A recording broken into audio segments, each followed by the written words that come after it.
آج کی نصیحت، دیر دیر تک سونے والے توجہ کریں۔ ایک شخص حضرت ابراہیم علیہ السلام سے بحث کر رہا تھا کہ برکت نام کی کوئی چیز نہیں ہوتی۔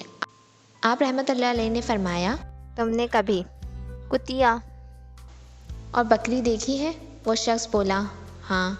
آپ نے اس شخص سے پوچھا، کتیا اور بکری میں زیادہ بچے کون جنتا ہے؟ وہ بولا، کتیا۔ آپ نے فرمایا، تمہیں بکریاں زیادہ نظر آتی ہیں یا کتے؟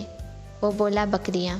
حضرت ابراہیم علیہ السلام نے فرمایا، حالانکہ بکریاں ذبح ہوتی ہیں مگر پھر بھی کم نہیں ہوتی، تو کیا یہ برکت نہیں ہے؟ اسی کا نام برکت ہے۔ پھر وہ شخص بولا، ایسا کیوں ہے کہ بکریوں میں برکت ہے اور کتوں میں نہیں؟ آپ نے فرمایا، بکریاں ہوتے ہی فوراً سو جاتی ہیں اور فجر سے پہلے ہی اٹھ جاتی ہیں، اور یہی نزول رحمت کا وقت ہوتا ہے، لہٰذا ان میں برکت حاصل ہوتی ہے۔